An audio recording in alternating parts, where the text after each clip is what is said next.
आपके लिए एक ऐसे आतंकवाद की कहानी लेके आए है जिसके बारे आपने भी सुना होगा। उसने इतने बम धमाके किए जिससे हजारों लोगों की जान गई है, फिर बाद में उसको एक ऑपरेशन से मार दिया गया। जानते हैं उस ऑपरेशन के बारे में? हिजबुल्लाह कमांडर्स की पॉकेट तक कैसे पहुंचे बम। 17 सितंबर की दोपहर करीब 3 बजे का वक्त।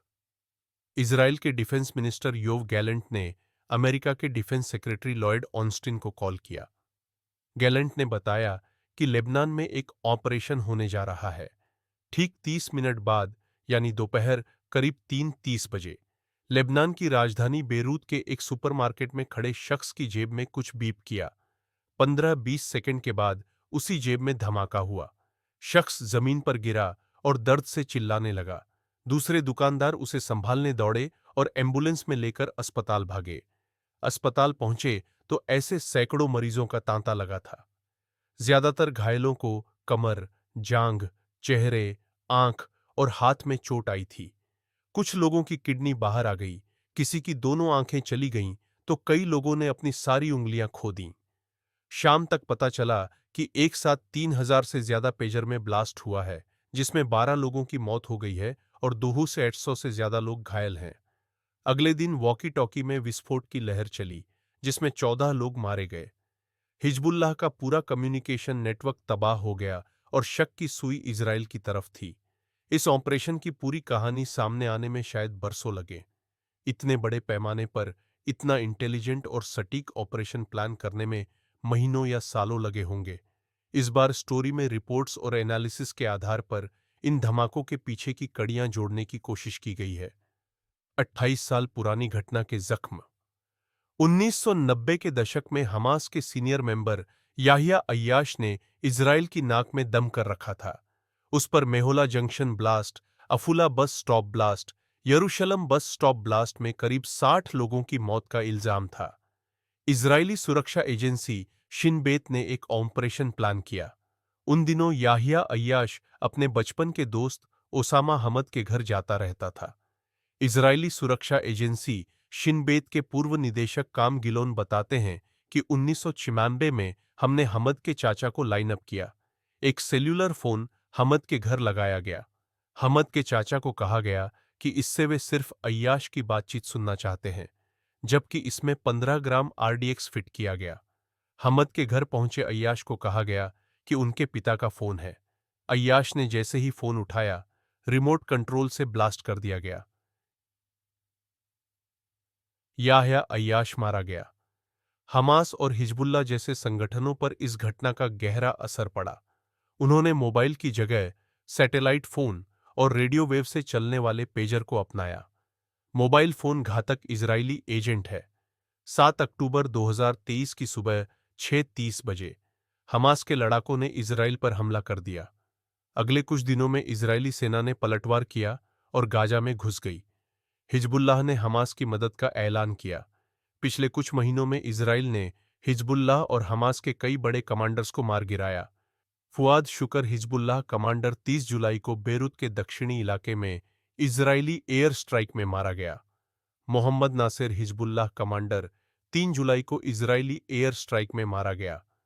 तालेब अब्दुल्लाह हिजबुल्लाह कमांडर 12 जून को इजराइल की स्ट्राइक में मारा गया।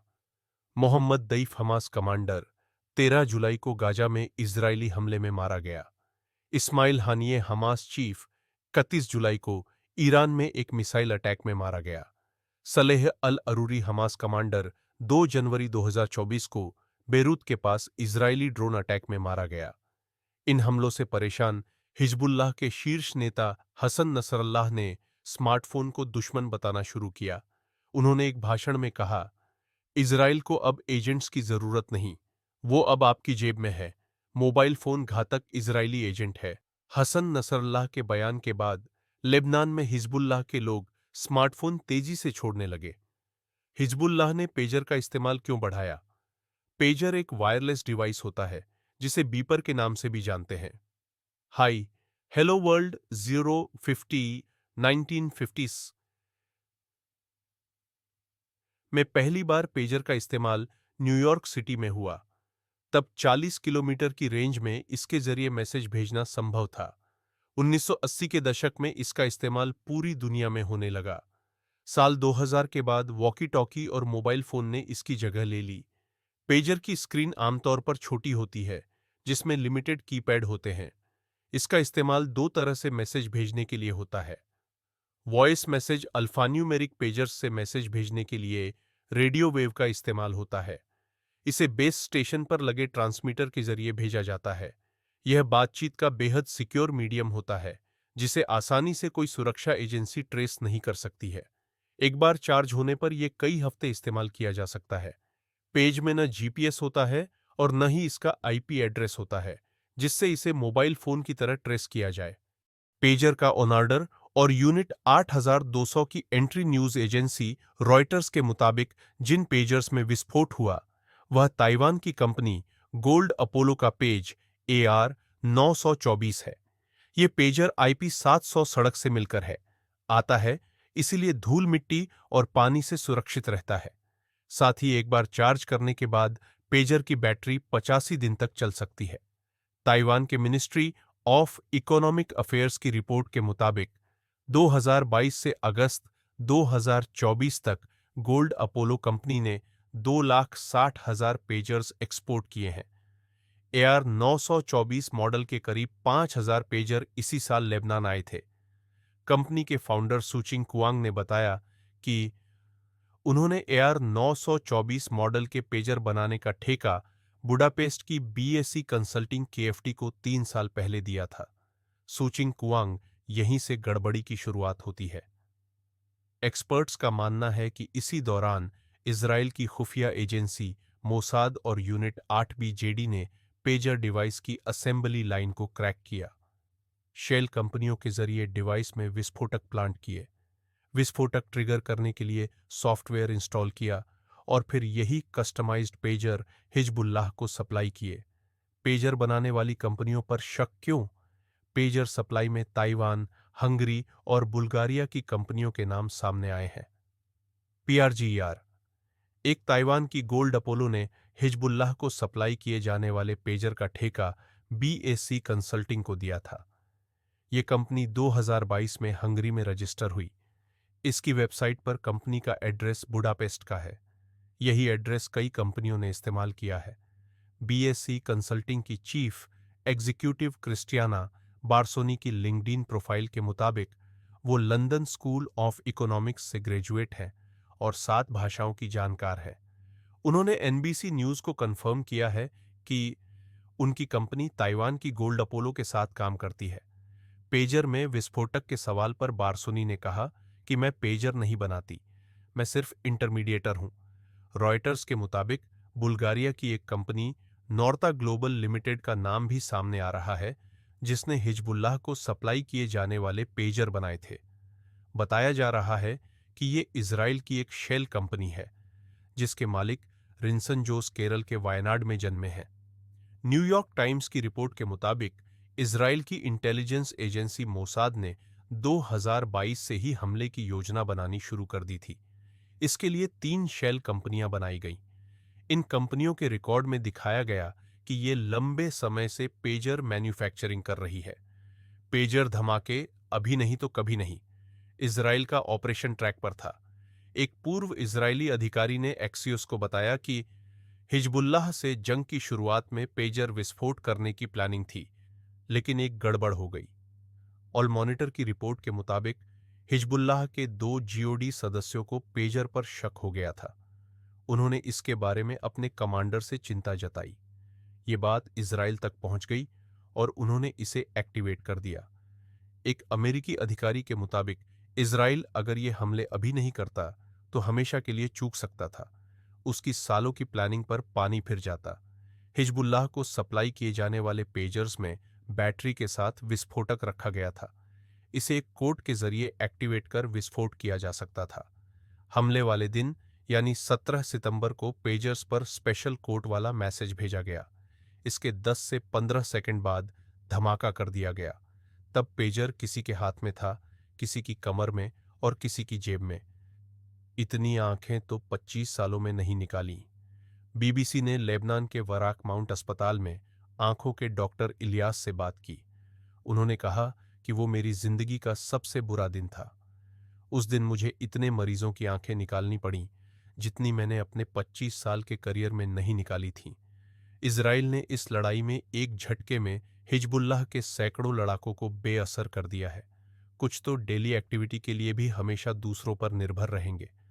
लेबनान के प्रधानमंत्री नजीब मिकाती ने कहा है कि ये धमाके लेबनान की संप्रभुता पर गंभीर हमला है और ये हर तरह से अपराध है। हिजबुल्लाह ने कहा, इस आपराधिक कृत्य में नागरिक भी मारे गए हैं। उसके लिए इजराइल पूरी तरह जिम्मेदार है। इजराइल को इसकी सजा मिलेगी। नजीब लेबनान के प्रधानमंत्री ब्रिटेन के चैटम हाउस की लीना खातिक के मुताबिक इजराइल हमलों के लिए तकनीक का सहारा लेता रहा है, मगर ऐसा हमला पहले कभी नहीं हुआ। यह हमला दिखाता है कि इजराइल हिजबुल्लाह के कम्युनिकेशन नेटवर्क में भीतर तक घुसा हुआ है। ईरान की सेना तक में मोसाद की पैठ विस्फोटक वाले पेजर बनाना कहानी का सिर्फ आधा हिस्सा है। दूसरा हिस्सा इजराइल की पैठ को दिखाता है कि उसे हिजबुल्लाह के कितने अंदर तक की खुफिया सूचनाएं हासिल हैं। उसे पता था कि 5,000 पेजर का ऑर्डर दिया गया है और कौन इसकी सप्लाई करेगा। कुछ अन्य घटनाओं से समझते हैं कि मोसाद की कितनी मजबूत पैठ है। मोहसिन फरवरीजादेह की हत्या नवंबर 2020 में ईरान के सबसे बड़े परमाणु वैज्ञानिक मोहसिन फखरीजादेह का काफिला आग की लपटों में घिरा और उनकी मौत हो गई। जांच में पता चला कि उनके काफिले पर आर्टिफिशियल इंटेलिजेंस के सहारे रिमोट मशीन गन चलाई गई थी। ईरान के खुफिया विभाग के मंत्री महमूद अलावी ने कहा, हमले को अंजाम देने वाला ईरानी सेना द इस्लामिक रिवॉल्यूशनरी गार्ड से जुड़ा था और मोसाद के लिए काम कर रहा था। महमूद अलावी ईरान के खुफिया विभाग के मंत्री परमाणु कागजातों की चोरी जनवरी 2018 की एक रात राजधानी तेहरान से 20 मील दूर एक स्टोर फैसिलिटी में लगभग 1 दर्जन लोग घुस आए। उन्होंने वहां 32 अलमारियों में से सिर्फ कुछ अलमारियां खोली, जिससे आधा टन परमाणु दस्तावेज चुराकर अपने साथ ले गए और कोई निशान नहीं छोड़ा। ईरान की विदेशी ऑपरेशन यूनिट IRGC कुस फोर्स के पूर्व खुफिया अधिकारी के मुताबिक विदेशी खुफिया एजेंसी ने महिलाओं के जरिए ईरानी राजदूतों और IRGC कमांडरों तक को अपने कब्जे में कर रखा है। खुफिया एजेंटों ने बसाया था, इजराइल 1907 में चाइम वाइजमैन नाम का यहूदियों का लीडर पहली बार फिलिस्तीन जाता है।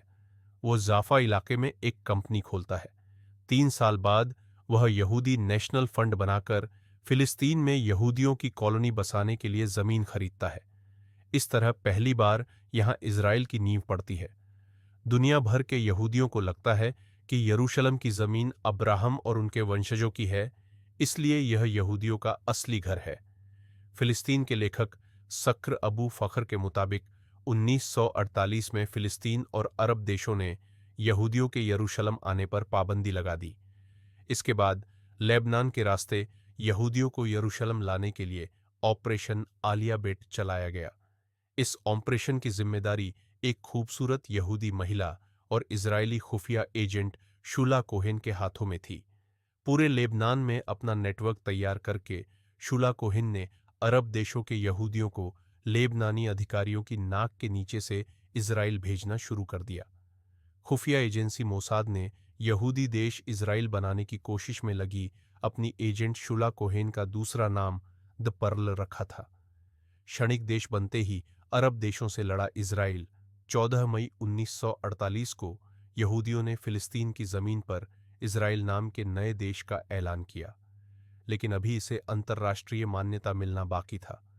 अगले ही दिन 15 मई को अरब देशों सीरिया, मिस्र, जॉर्डन, इराक और सऊदी अरब की सेना ने इजराइल पर हमला कर दिया।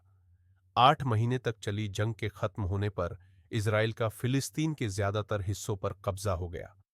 1917 में फिलिस्तीन, 1948 जंग के बाद फिलिस्तीन यहूदियों के कब्जे वाला इलाका, बाद फिलिस्तीन 1248 इजराइल 1967 में इजराइल पर मिस्र, जॉर्डन और सीरिया हमला कर देते हैं। 6 दिनों तक चली जंग में अरब देशों की हार होती है।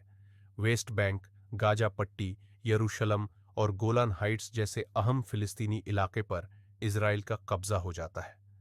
इजराइल गाजा छोड़कर सभी जगहों पर अपने लोगों को बसाना शुरू कर देता है। वो घटना थी जब 3 लाख फिलिस्तीनियों को घर छोड़ना पड़ा था। 1967 के बाद इजराइल इजराइल